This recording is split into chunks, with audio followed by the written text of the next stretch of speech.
ప్రకాశం జిల్లా రాచర్ల మండలం ఏడవల్లిలో leather park మంత్రి Dola Bala Veeranjaneya Swamy, Giddalur MLA Ashok Reddy, LIDCAP chairman Pilli Manikyalarao భూమి పూజ చేసి శిలాఫలకాన్ని ఆవిష్కరించారు. ఈ కార్యక్రమంలో తెలుగుదేశం, జనసేన, బీజేపీ నాయకులు, కార్యకర్తలు భారీగా పాల్గొన్నారు.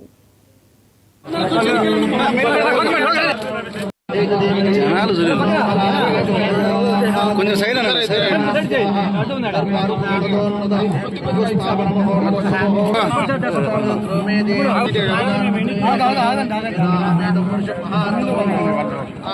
ఉపాధి పథకాలకి పాటు ఈ పరిశ్రమలకి మనం ప్రోత్సాహకాలు ఇస్తున్నాం.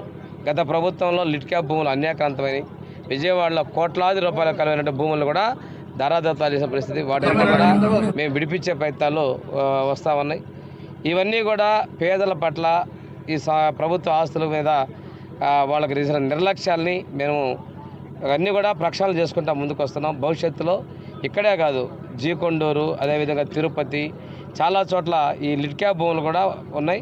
సో కొన్ని చోట్ల అయితే లిడ్ క్యాప్ భూములు గతంలో వాళ్ళ ఎస్సీ కార్పొరేషన్ భూములు లిడ్ క్యాప్ భూముల్ని హౌస్ సైట్స్గా కూడా ఉపయోగించినటువంటి దౌర్భాగ్య పరిస్థితి మనం చూసాం. మీరు ఎక్కడెక్కడో ఇచ్చారు, అవి కేటాయించవచ్చు, కానీ ఎస్సీల కోసం కేటాయించినటువంటి లిడ్ క్యాప్ భూముల్ని ఎస్సీ కార్పొరేషన్ భూములు కూడా అన్యాయం చేసి ఈరోజు మీరు తెలుగుదేశం పార్టీని విమర్శించేటువంటి ఇది కరెక్ట్ కాదని కూడా నేను వాళ్ళకి తెలియజేసుకుంటూ, ఇక్కడ ఈరోజు మొదలెట్టేటువంటి అడుగు కొన్ని వేలాది మంది ఇక్కడ ఉద్యోగాలు చేసుకుంటూ ఆర్థికంగా వారు సంపాదన వ్యాపారులు కావాలని ఏదైతే మన ముఖ్యమంత్రి గారు చెప్తారో ప్రతి పేద కుటుంబం నుంచి కూడా ఒక ఎంపవర్మెంట్ సాధికారత రావాలి అనేది వారి లక్ష్యం.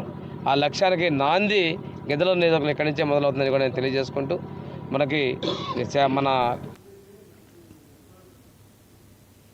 దేశంలో అధిక